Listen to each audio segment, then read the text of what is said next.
Welcome to Sky Gazing. This is Gayatri Jayaraman, and I wish you all a very happy, healthy, and hopefully a much better 2022 than the last 2 years have been for all of us. And let's hope that the world recovers, gets on its feet, and we're all traveling, meeting each other, hugging each other, and just having a great time this year.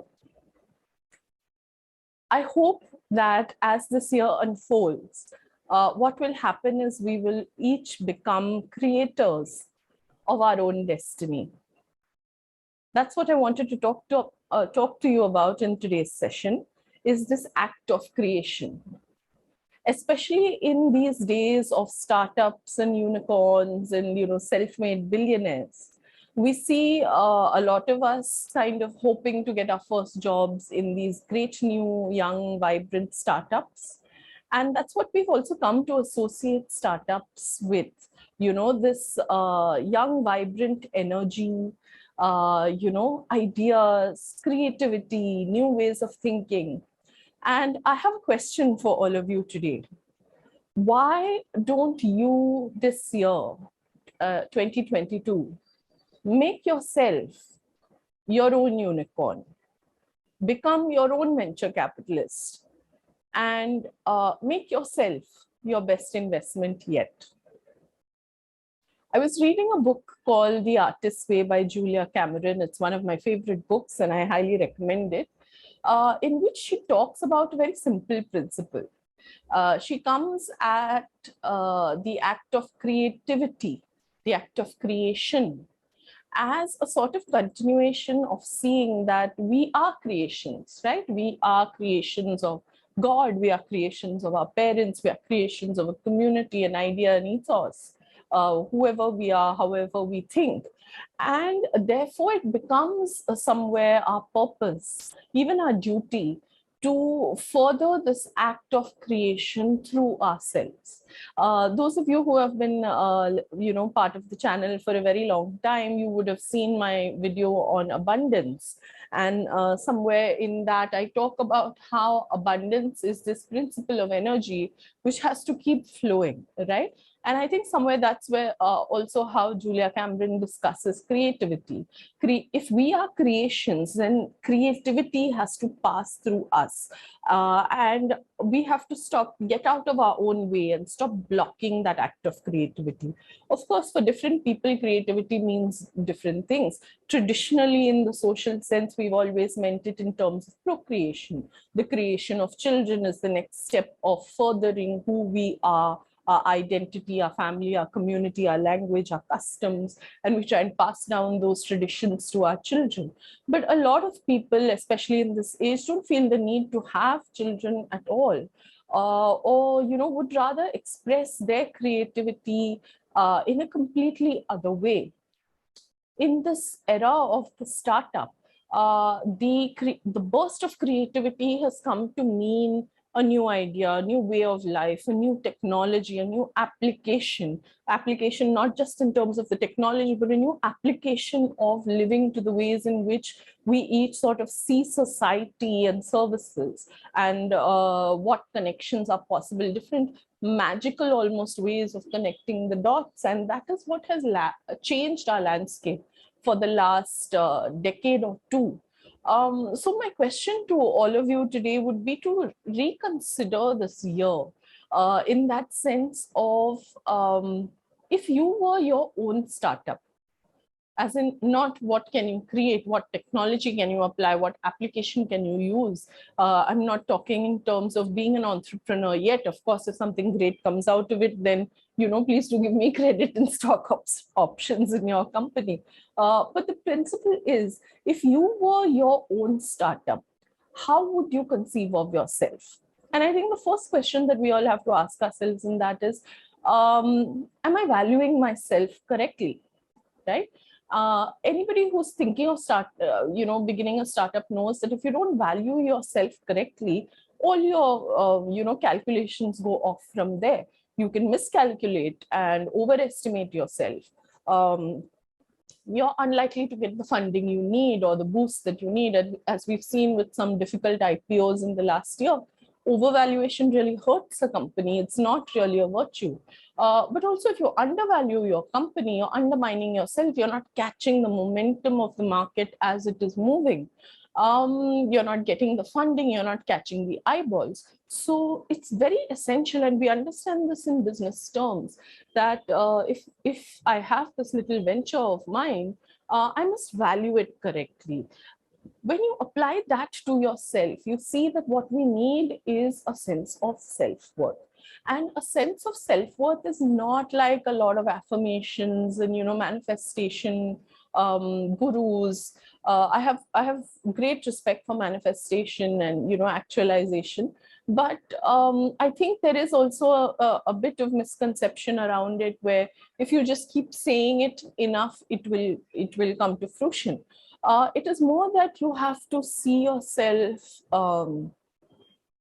realistically. You have to see what is there. So what is my actual value? What is my actual worth?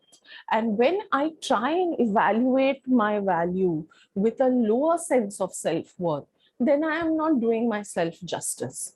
So, unfortunately, we all belong to a society where we've taught ourselves that, one must be modest, one should not have vanity, one should not become overconfident.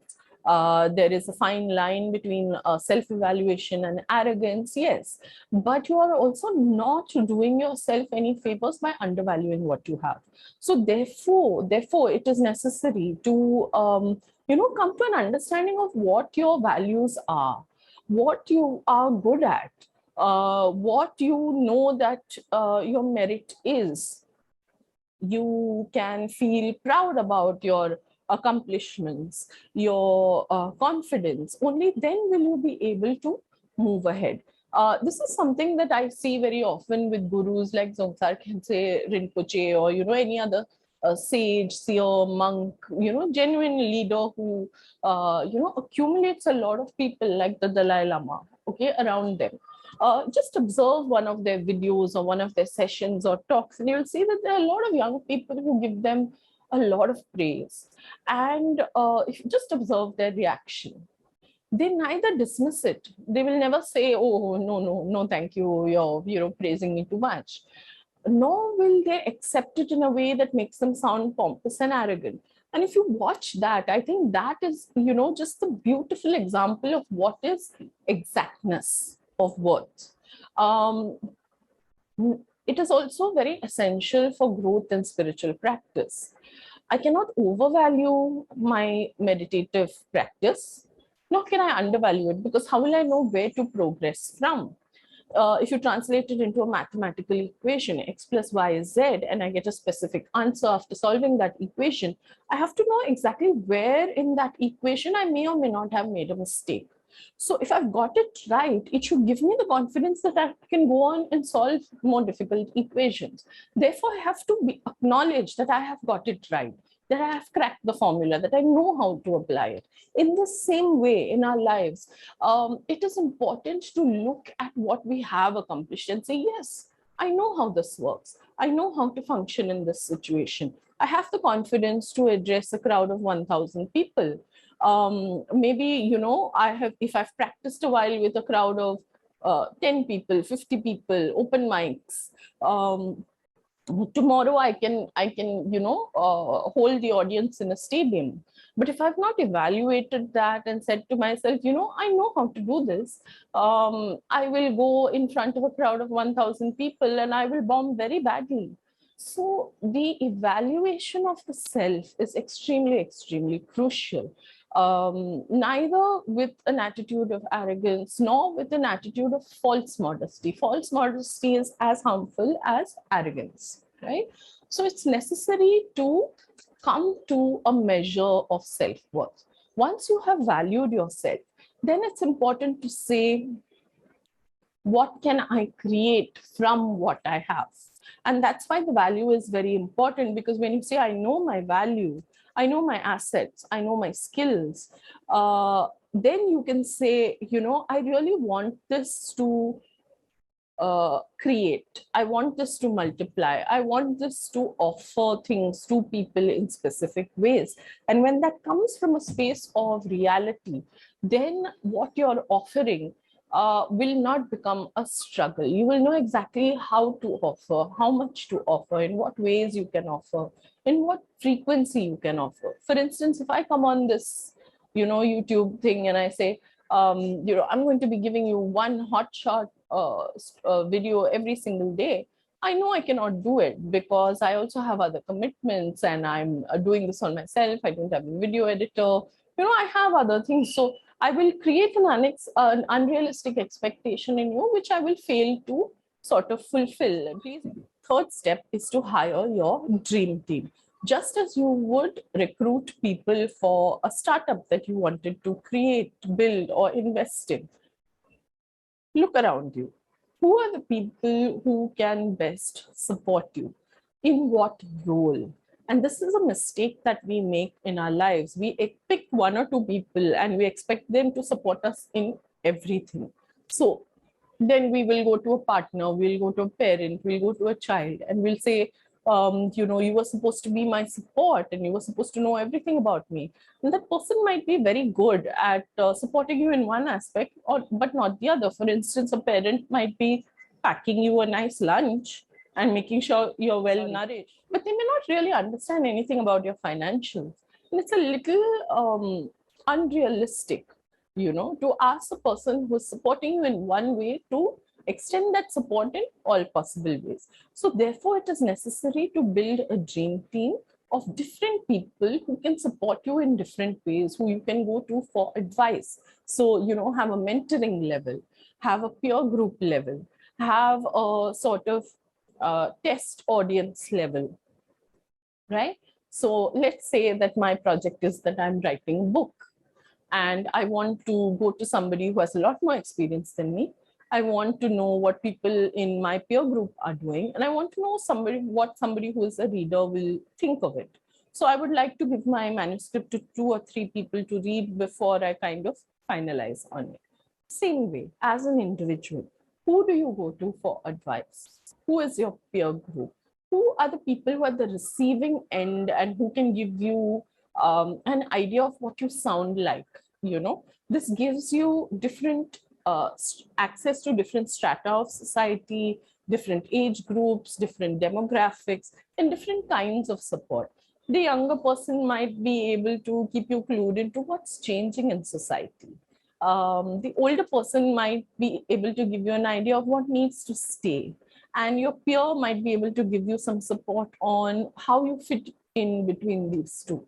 So it's important, just as you build a dream team for your business, build one also for yourself. Once you've selected this dream team, it's important to have a feedback loop. Are you able to listen to what people are telling you about yourself? When it comes from an elder, when it comes from a peer group, when it comes from a child or somebody much younger than you, are you listening? Are you able to take it on board that you're getting it wrong in some ways? Are you getting defensive? Are you getting protective? Are you getting emotional about it? How do you receive feedback? And always note that once you get defensive and protective about feedback, the feedback will stop coming to you. So you have to force yourself. It's painful sometimes. I know we've all been through it, the 360-degree sort of, feedback that some offices have is very, very difficult. And it's worse when it comes from people who you love and respect and you want them to think well of you. But when those closest to you, especially this dream team, which is why also the dream team is important, because they don't have to be family, right? They can be friends, they can be colleagues, they can be people you go to for specific kinds of advice. So, a parent, when you tell them that, look, I'm failing this way, might be very emotional, may point out all the flaws in your character and you don't want to hear it. But if you go to a mentor who you go to for specific, let's say, relationship advice, a relationship mentor, or, meditation, spiritual practice mentor, or an emotional sort of mentor, why do I feel this way? How do I feel better? How can I correct myself? Am I communicating properly? When you go to somebody like that who you have appointed as, okay, I'm willing to take on this person's advice, the feedback that comes is less personal.